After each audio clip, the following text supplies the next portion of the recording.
Hello students, इस video में हम निर्णय निर्माण की संकल्पना को पढ़ेंगे।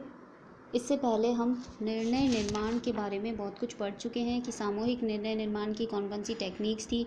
ब्रेनस्टॉर्मिंग, नॉमिनियल ग्रुप टेक्निक और डेल्फी टेक्निक और गार्बेज कैन मॉडल टेक्निक और कंसेंसस मैपिंग, इन सब के बारे में हम पढ़ चुके हैं पिछली वीडियो में। अब हम पढ़ेंगे निर्णय निर्माण की संकल्पना या अवधारणा क्या होती है। उसके बाद निर्णय निर्माण की प्रक्रिया में कौन कौन सी स्टेप्स आती है, प्रक्रिया में क्या आता है वो पढ़ेंगे।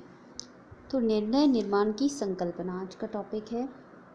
निर्णय निर्माण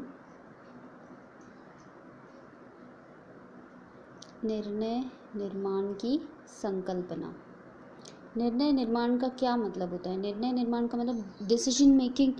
हमने ये कल पढ़ लिया था कि डिसीजन मेकिंग क्या होता है, कि जो भी आपके पास उपलब्ध विकल्प है उन विकल्पों में से निर्णय निर्माण की संकल्पना।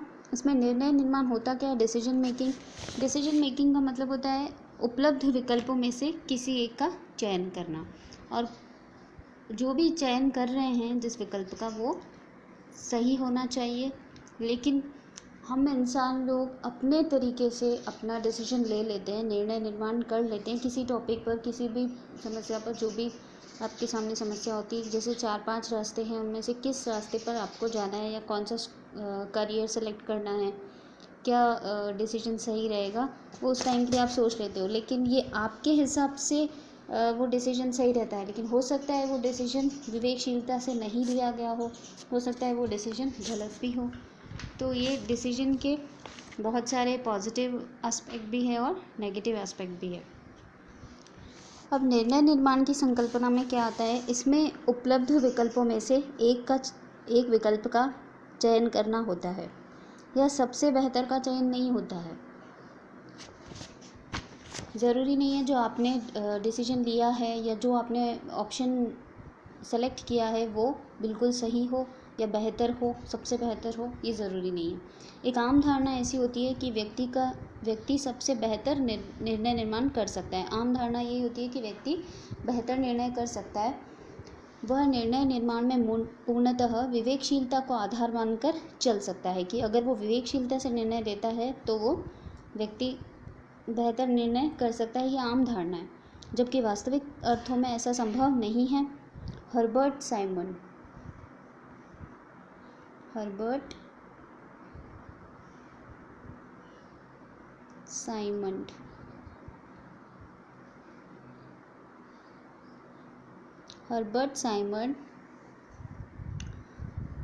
के द्वारा 1978 में द एडमिनिस्ट्रेटिव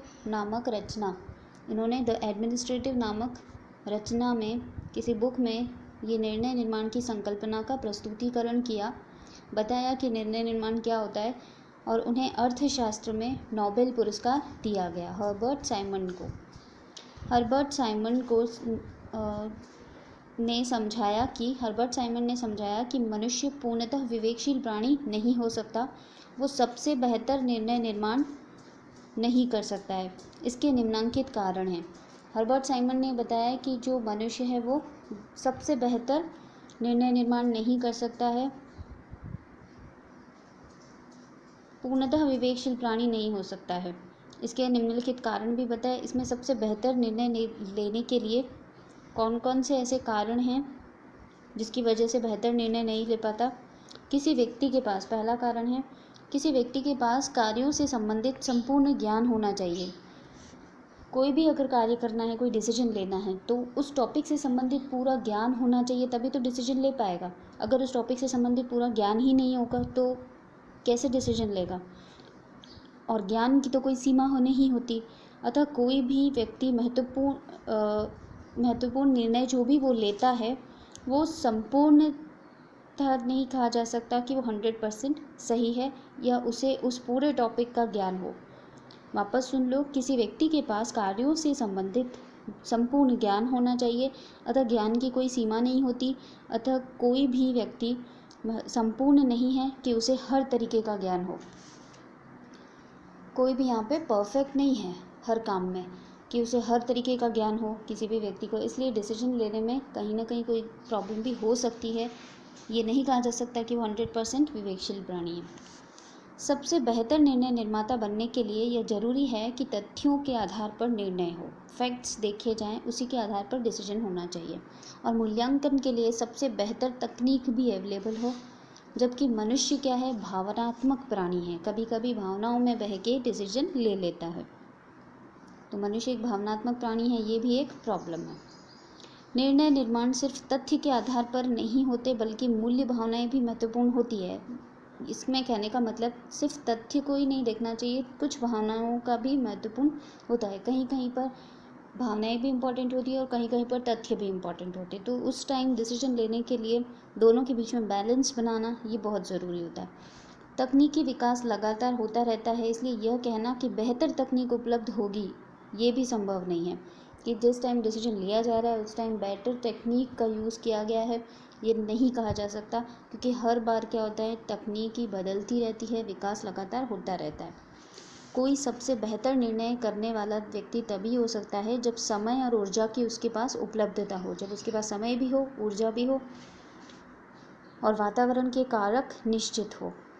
वास्तविक प्रबंधक के रूप में वातावरण के कारक निश्चित नहीं होते, उसे जोखिमपूर्ण वातावरण में फैसला लेना पड़ता है। कभी कभी ऐसा होता है, कुछ डिसीजंस ऐसे लेने होते हैं जो कि बहुत जोखिमपूर्ण वातावरण में लेने पड़ते हैं।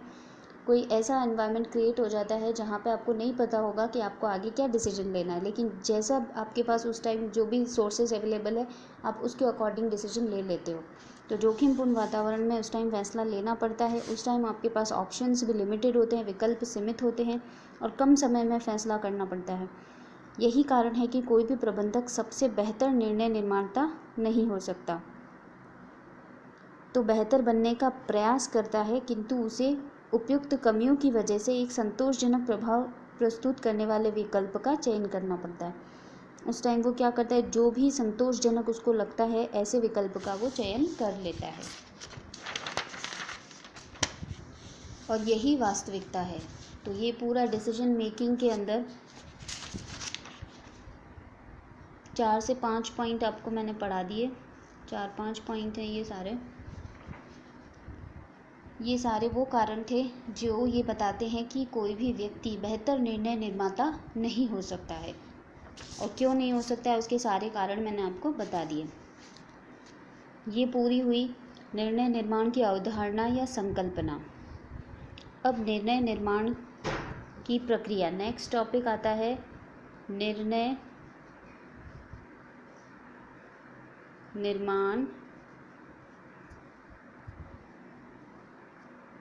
निर्माण की प्रक्रिया।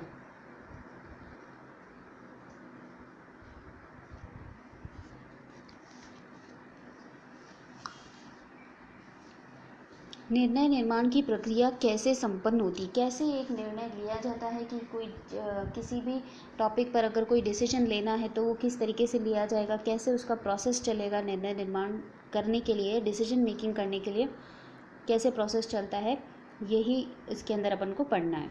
निर्णय निर्माण की प्रक्रिया में सबसे पहले क्या होता है,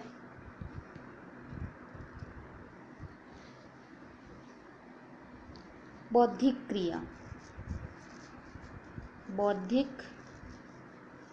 क्रिया।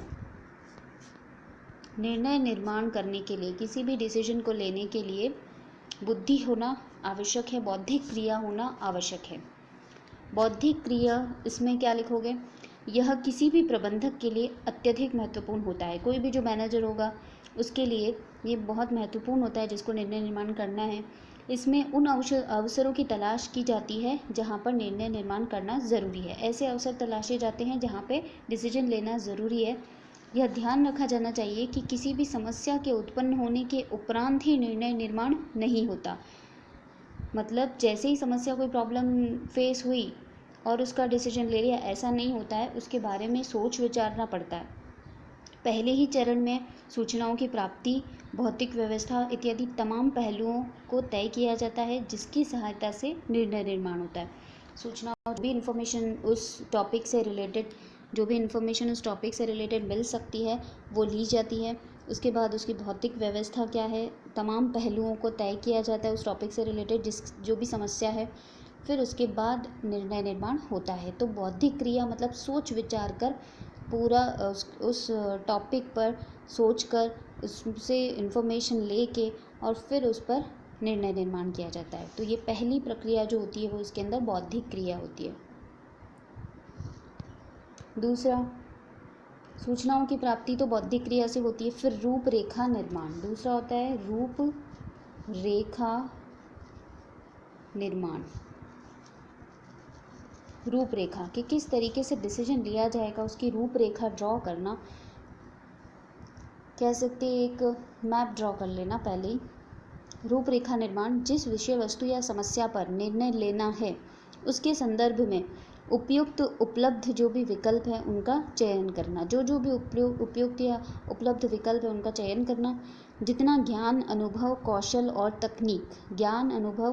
तकनीक उपलब्ध है उसको प्रयोग करते हुए बारी बारी से एक एक विकल्प को विकसित करना। हर एक विकल्प को देखना कि कौन सा विकल्प जो भी ज्ञान अनुभव और कौशल और तकनीक समय के आधार पर सही हो सकता है, उसमें से उसको एक एक विकल्प को देखना। और इस चरण में विकल्पों के विकास के लिए कई तकनीकों का प्रयोग किया जाता है। उन विकल्पों के विकास के लिए यहाँ पे बहुत सारी टेक्निक्स यूज़ की जाती है। तो रूपरेखा निर्माण में क्या होता है, जो भी ऑप्शंस अवेलेबल है उस एक एक ऑप्शन को ध्यान से अपने ज्ञान अनुभव कौशल और टेक्निक के आधार पर बारी बारी से उनको देखा जाता है, विकसित किया जाता है, डेवलप किया जाता है। फिर थर्ड पॉइंट आता है चयन। जो भी उपलब्ध विकल्प होगा उसका चयन, सिलेक्शन। चयन में क्या होता है, निर्णय निर्माण की प्रक्रिया में जो तीसरा पॉइंट आता है वो चयन है। उपलब्ध और विकसित विकल्पों का समानांतर अवलोकन करना। जो भी आपके पास अवेलेबल रिसोर्सेज है, जो भी अवेलेबल विकल्प है, ऑप्शंस है, उनको विकसित करना, समानांतर उनका अवलोकन करना कि कौन सा सही हो सकता है, एग्जैक्ट सही बैठता है, इसके लिए ये डिसीजन लेना, ये डिसाइड करना। ऐसे विकल्प का चयन करना जो संतोषदायी हो। विकल्पों में से चयन करते समय कोई प्रबंधक अपनी आकांक्षा के स्तर पदों को ऊपर और नीचे करते हुए समायोजित कर संतोषजनक विकल्प का चयन करता है। चयन करते समय कोई भी प्रबंधक अपनी इच्छा से जो भी पद होते हैं उनको ऊपर नीचे कर सकता है और फिर संतोषजनक विकल्प का चयन कर सकता है। ये तो हो गई तीनों निर्णय निर्माण की प्रक्रिया। सबसे पहले आपको क्या करना होगा, अपनी बुद्धि से अपने विवेक से काम करना पड़ेगा, बौद्धिक क्रिया यूज़ करनी पड़ेगी। इसके अंदर निर्णय निर्माण के लिए जितने भी अवसर होंगे, जितने भी ऑप्शंस होंगे, उनसे सूचनाओं की प्राप्ति की जाएगी कि किससे क्या मिल सकता है, सूचना या इन्फॉर्मेशन मिल सकती है। दूसरा जो पॉइंट होगा रूपरेखा निर्माण। रूपरेखा हर एक ऑप्शन जो अवेलेबल है उसको अपने ज्ञान अनुभव कौशल के आधार पर एक एक ऑप्शन को देखना कि कौन सा सटीक बैठेगा। फिर तीसरे जो ऑप्शन है उसमें चयन कर लिया जाएगा कि जो भी विकसित विकल्प है जिसको दूसरे पॉइंट में रूपरेखित किया था, विकसित किया था जिस भी ऑप्शन को, उसको इसमें सेलेक्ट कर लेना और उसमें भी संतोषजनक परिणाम प्राप्त होने चाहिए, ऐसा विकल्प सेलेक्ट करना। तो ये होता है निर्णय निर्माण की प्रक्रिया। इसमें ये 3 ऑप्शन होते हैं। नेक्स्ट आता है निर्णय निर्माण की तकनीक। निर्णय निर्माण की तकनीकें।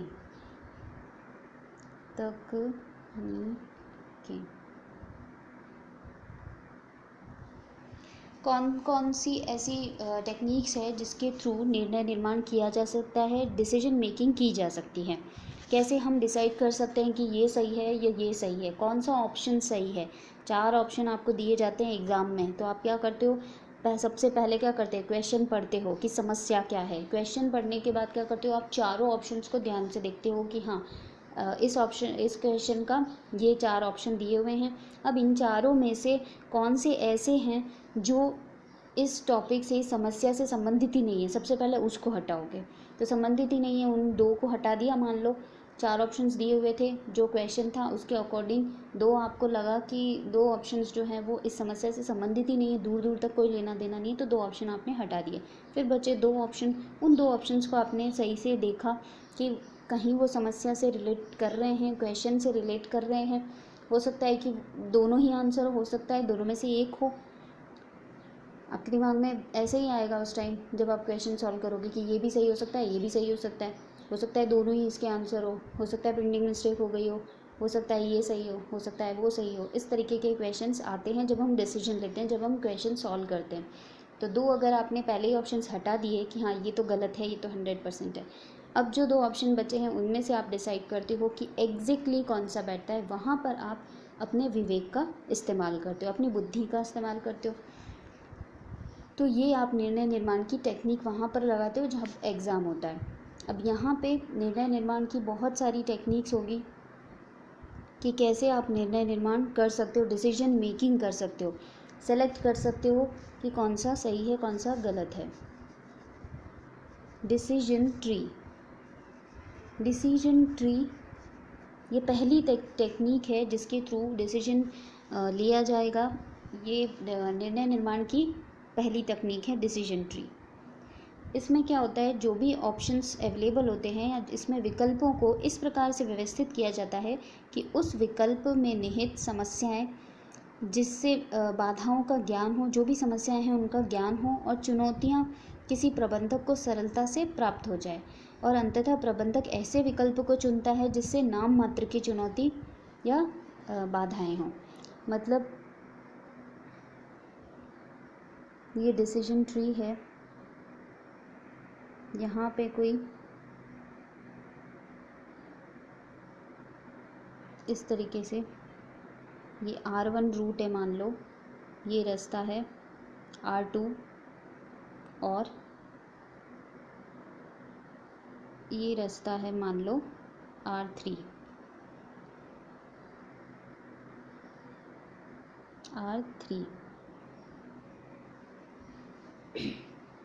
R1 R2 और R3।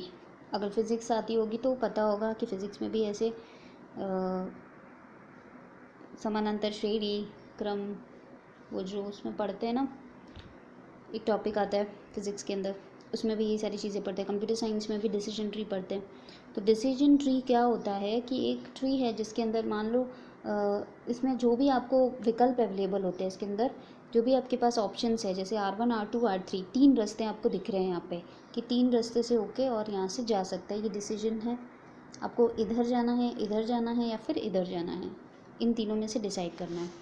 तो इसमें कौन सा विकल्प सेलेक्ट करेंगे जिसमें बाधाओं का हमें ज्ञान हो, चुनौतियाँ सरलता से प्राप्त हो जाए और कम से कम या नाम मात्र की चुनौतियाँ हो, ऐसा विकल्प सेलेक्ट करेंगे। अगर हम R1 को देखें तो R1 में चुनौतियाँ कितनी आ रही है, इतनी चुनौतियाँ आ रही है। यहाँ से यूँ के यूँ के यूँ सारे पॉइंट्स क्लियर करके जाना पड़ेगा। R2 में देखें तो सीधा सीधा डायरेक्टली जा पा रहे हैं, और R3 में देखें तो इस तरीके से टेढ़ा मेढ़ा रास्ता है या जो भी है, ठीक है। तो इतने सारे पॉइंट्स आ रहे, चेक पॉइंट्स आ रहे हैं ये सारे। तो कौन सा रास्ता ज़्यादा सही बैठेगा, R2 वाला। क्यों? क्योंकि इसके अंदर बाधाएं कम आई हैं, तभी आप डिसीजन ले लोगे कि हाँ इसके अंदर बाधाएं भी कम हैं, चुनौतियां भी कम हैं, और सरलता से दिख रहा है कि यहाँ पे चुनौतियां और बाधाएं कम हैं, तो ये विकल्प को चुना जा सकता है। इस तरीके से डिसीजन ट्री जो होता है वो निर्णय निर्माण करने में मदद करता है। नेक्स्ट ऑप्शन जो आता है डिसीजन ट्री के बाद, जो नेक्स्ट ऑप्शन आता है वो है PMI। PMI क्या होता है यहाँ पे? यहाँ पे P का मतलब होता है प्लस, M मतलब माइनस और I मतलब इंटरेस्ट।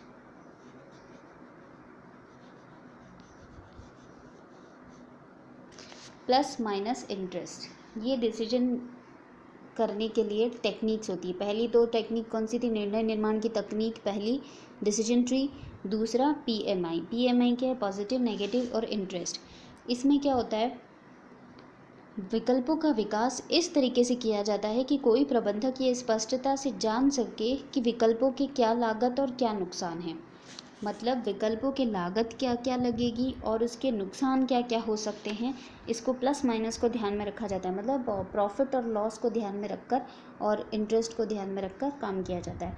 और अन्य परिधीय स्तर पर कौन से फ़ायदे हैं, इसमें ऐसे विकल्प का चयन किया जाता है। कौन कौन से फ़ायदे हो सकते हैं इस पे इसका ध्यान दिया जाता है, जिसमें सटीक लाभ और ज़्यादा से ज़्यादा लाभ और कम से कम हानि हो, लाभ अधिक हो, उस विकल्प का चयन इसमें किया जाता है। प्लस माइनस और इंटरेस्ट में जिसमें लाभ ज़्यादा होता है उसी विकल्प का चयन करते हैं। इसके अंदर जो भी आपको प्रॉब्लम दी होगी, समस्या दी होगी, आपको लगे कि इस ऑप्शन को अगर हम सेलेक्ट करेंगे तो इसमें हानि होगी, तो हम उस ऑप्शन को यहाँ पे सेलेक्ट ही नहीं करेंगे। फिर दूसरे ऑप्शन में लगता है कि नहीं, इसमें 100% लाभ होने की संभावना है, तो इसको सेलेक्ट कर लेंगे। और अगर तीसरे में लगता है कि नहीं, ना तो लाभ हो सकता है ना हानि हो सकती, तो उसको वैसे ही क्रॉस कर देंगे। तो इस तरीके से यहाँ पे PMI यूज़ करेंगे, पॉजिटिव, नेगेटिव और इंटरेस्ट। नेक्स्ट पॉइंट, PMI के बाद जो निर्णय निर्माण की तकनीक है वो है trade off method. Trade off method.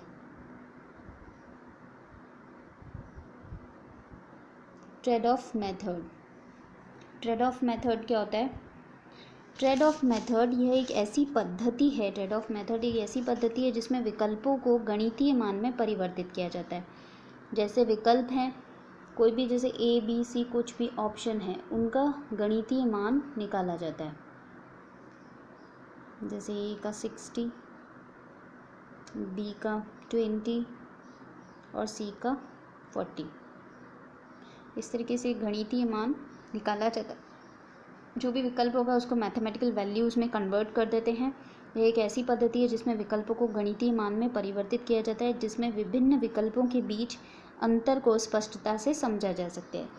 मतलब अगर हम A को सेलेक्ट करते हैं तो हमें 60% फ़ायदा होगा, B को करते तो 20% और C को करते तो 40%।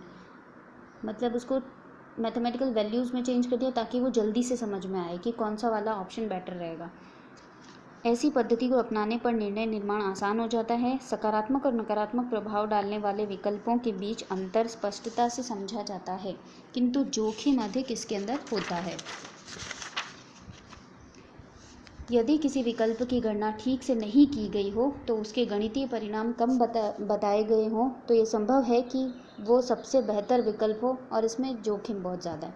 ट्रेड ऑफ मेथड में क्या होता है, अगर इसका गणितीय मान सही नहीं निकाला, मैथमेटिकल वैल्यू सही नहीं निकाली कि इस विकल्प से हमें इतना फ़ायदा हो सकता है या ये विकल्प इतना % सही है, अगर ये अनुमान गलत लगा दिया और गणितीय मान गलत कर दिया तो पूरा ही जो ऑप्शन आपने सेलेक्ट किया होगा वही पूरा गलत हो जाएगा।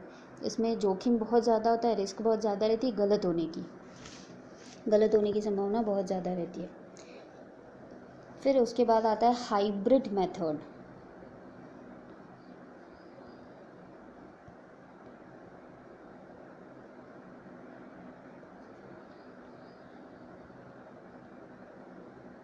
हाइब्रिड मेथड में क्या होगा, हाइब्रिड मेथड जो होता है वो एक ऐसी पद्धति है जिसमें विकल्पों का विकास संक्रमणशील पद्धति से किया जाता है।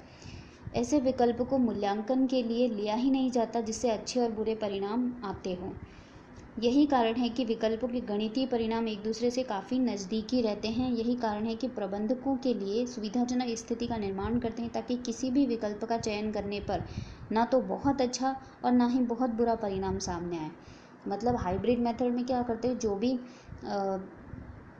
विकल्प होता है, ऐसे विकल्प को तो मूल्यांकन के लिए लिया ही नहीं जाता जिससे अच्छा और बुरा, बहुत अच्छा और बहुत बुरा दोनों को ही हटा दिया जाता है। ये बहुत अच्छा है इसको भी हटा दिया, बहुत बुरा है उसको भी हटा दिया। तो ये क्या करते हैं यहाँ पे, जैसे 8.9, 8.8, 8.7 इस तरीके से पॉइंट में उनको डिनोट करते हैं। तो उससे क्या होगा, अगर ऑप्शन गलत भी हुआ तो भी ज़्यादा इफेक्ट नहीं पड़ेगा, पॉइंट का डिफरेंस आएगा। 0.9 है, ये 0.8 है, 0.7 है। तो इस तरीके से सुविधाजनक स्थिति का ये निर्माण करेगा। इसमें किसी भी विकल्प का चयन करने पर ना तो बहुत अच्छा होगा और ना बहुत बुरा परिणाम होगा। तो हाइब्रिड जो होता है वो बीच का मेथड कह सकते हैं। ठीक है, नेक्स्ट आता है 80-20 मेथड, पांचवा 80-20 मेथड या 80-20 का सिद्धांत या प्रिंसिपल। 80-20 के सिद्धांत में क्या होता है, इसमें विकल्पों का विकास इस आधार पर किया जाता है कि इसमें अधिकतम फ़ायदा, अब इसमें क्या देखा जाता है, 80-20 मतलब अधिकतम फ़ायदा हो और न्यूनतम नुकसान, या न्यूनतम फ़ायदा और अधिकतम नुकसान। सबसे पहले इसमें ये देखा जाता है कि किस विकल्प से ज़्यादा फ़ायदा और कम नुकसान, और कम फ़ायदा और ज़्यादा नुकसान, ये दोनों ही विकल्प रखे जाते हैं ताकि प्रबंधकों के लिए सरल हो जाए कि कौन सा ऑप्शन उनको सेलेक्ट करना है। एडवर्ड डे बोनो फार्मूला भी इसको कहते हैं। एडवर्ड डे बोनो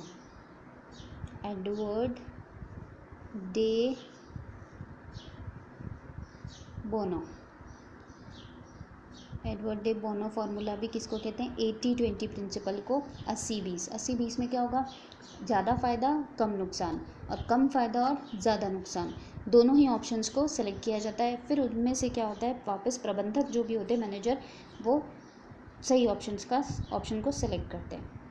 इसे एडवर्ड डे बोनो फार्मूला भी कहते हैं। उसके बाद आता है हाइब्रिड और ट्रेड ऑफ पद्धति में क्या अंतर है। ट्रेड ऑफ पद्धति जो हमने अभी पढ़ी, उसमें विकल्पों के गणितीय मान के बीच दूरी स्पष्ट होती है, और हाइब्रिड पद्धति में ऐसा नहीं होता है। दूरी जो होती है गणितीय मान के बीच, वो स्पष्ट हाइब्रिड में नहीं होती, और प्रबंधक जो होते हैं वो त्वरित निर्णय ले सकते हैं। इसके बाद नेक्स्ट है ABC टेक्निक।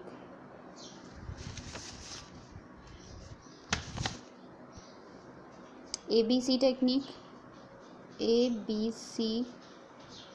टेक्निक या मेथड। A मतलब एक्टिविटी,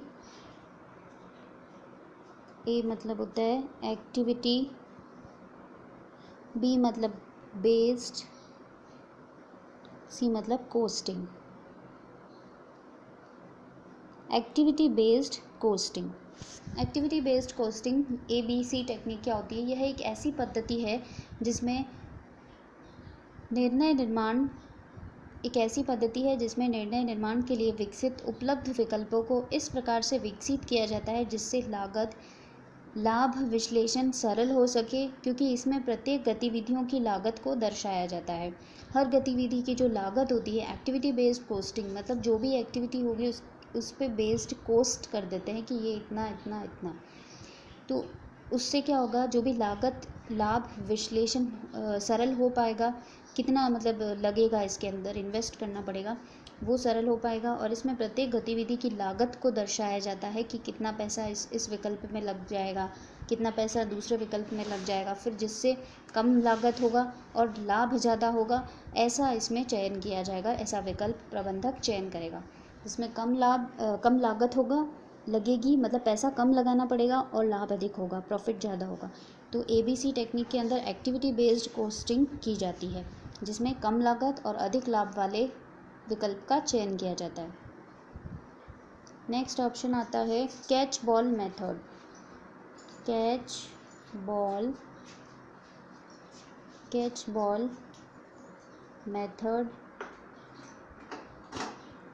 मेथड या catch ball technique. Catch ball method में क्या होता है, यह एक ऐसी पद्धति है जिसमें किसी भी विकल्प को पूर्ण विकास नहीं किया जाता है। किसी भी विकल्प को, जो ऑप्शंस होते हैं बहुत सारे, उनमें से किसी एक को पूरी तरीके से विकसित नहीं किया जाता। किसी भी विकल्प को बारी बारी से भूतकाल के प्रबंधकों के द्वारा उसमें संशोधन और सुधार किया जाता है, मतलब 1 by 1 संशोधन और सुधार किया जाता है। नए प्रबंधक के द्वारा भी पहलुओं को शामिल कर विकसित करते हुए चयनित कर लिया जाता है। कैच बॉल मेथड में क्या होता है कि जो उनको लगता है कि हाँ यहाँ पर चेंज करना चाहिए, वहाँ पर प्रबंधक जो होते हैं, वो नए प्रबंधक जो होते हैं, वो जिन भी पहलुओं को शामिल करना होता है उस टाइम डायरेक्ट शामिल कर लेते हैं। सिलेक्शन के टाइम पे पहले से ही उनको डेवलप नहीं किया जाता, जो भी ऑप्शंस होते हैं उनको पहले डेवलप नहीं किया जाता कैच बॉल मेथड में।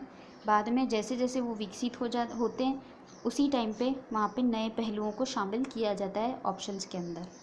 तो ये होता है कैच बॉल मेथड, कि नए पहलुओं को ऑप्शन के अंदर, जो भी आपके पास ऑप्शन है उसके अंदर नई नई चीज़ों को बाद में जोड़ा जाता है कैच बॉल मेथड में। उसके बाद आता है पॉइंट काउंटर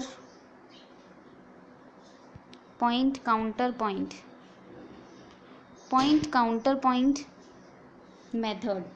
निर्णय निर्माण में पॉइंट काउंटर पॉइंट मेथड रचनात्मकता को विकसित करने के लिए इसका उपयोग किया जाता है। रचनात्मकता ज़्यादा से ज़्यादा हो इसलिए इसका पॉइंट काउंटर पॉइंट का यूज़ किया जाता है। इसमें प्रत्येक विकल्प की व्याख्या के लिए छोटे छोटे समूह या 2 उप विशेषज्ञ तय किए जाते हैं। छोटे छोटे समूह बनाए जाते हैं हर विकल्प की व्याख्या के लिए। जैसे बहुत सारे विकल्प आपको दे रखे, तो उन विकल्पों की व्याख्या के लिए छोटे छोटे समूह बना दिए जाते हैं और फिर उससे विकल्प की व्याख्या की जाती है, जिससे उस विकल्प की खूबियाँ क्या है, अगर ये सेलेक्ट करते हैं तो क्या अच्छा रहेगा, क्या बुरा रहेगा, खूबियों और कमियों को अलग अलग बताया जा सके।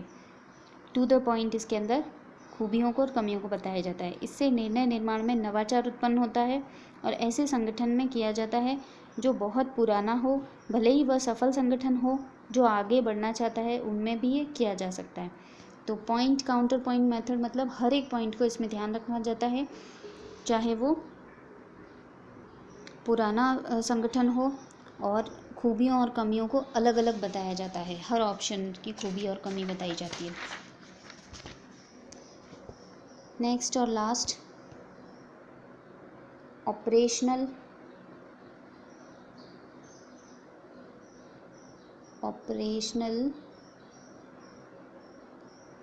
रिसर्च तकनीक। ऑपरेशनल रिसर्च तकनीक ये क्या होती है? ऑपरेशनल रिसर्च तकनीक ऐसी प्रक्रिया है जिसमें किसी भी संरचनात्मक निर्माण और बड़ी परियोजनाओं के प्रारंभ के लिए गणितीय और सांख्यिकीय मूल्यांकन किया जाता है। मैथमेटिकल और स्टैटिस्टिकल मूल्यांकन करते, एवैल्यूएशन करते हैं। जो भी आपको ऑप्शंस दिए हुए हैं उन ऑप्शंस को मैथमेटिकल और स्टैटिस्टिकल इवैल्यूएट करते हैं और उसके बाद ऑपरेशनल रिसर्च करके और फिर उन पर ऑप्शंस को सेलेक्ट किया जाता है। परियोजना के मध्य की कड़ी के विचारों को ध्यान में रखते हुए निर्णय लेते हैं। जो भी मिडिल टर्म होती है, मध्य की कड़ी, उसको ध्यान में रखते हैं ऑपरेशनल रिसर्च में।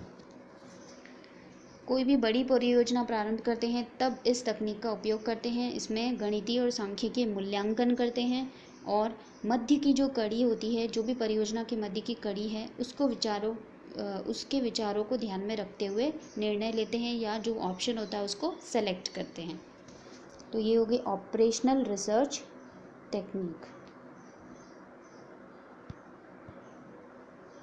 निर्णय निर्माण या डिसीजन मेकिंग का ये जो पूरा टॉपिक था, इसके अंदर संकल्पना या अवधारणा, निर्णय निर्माण की अवधारणा या संकल्पना पहला टॉपिक। दूसरा टॉपिक निर्णय निर्माण की प्रक्रिया, निर्णय निर्माण की तकनीकें और निर्णय निर्माण के एक और टॉपिक था संकल्पना के बाद निर्णय निर्माण की तकनीक। और सामूहिक निर्णय निर्माण की बहुत सारी टेक्निक्स थी, उसमें ब्रेनस्टॉर्मिंग, नॉमिनल ग्रुप और ये सब। तो ये सारी चीज़ें इंपॉर्टेंट है इस टॉपिक में, आपको ये सारी पढ़ लेनी है to the point. I hope आपको ये वीडियो अच्छा लगा होगा, समझ में भी आया होगा। Thank you for watching. Next video में मिलते हैं नेक्स्ट टॉपिक के साथ। Thank you for watching and please subscribe my channel. आप अपने फ्रेंड्स के साथ जो भी RS मेंस के लिए पढ़ रहे हैं उनके साथ इस चैनल को शेयर करें, लाइक करें एंड कमेंट करें। Thank you.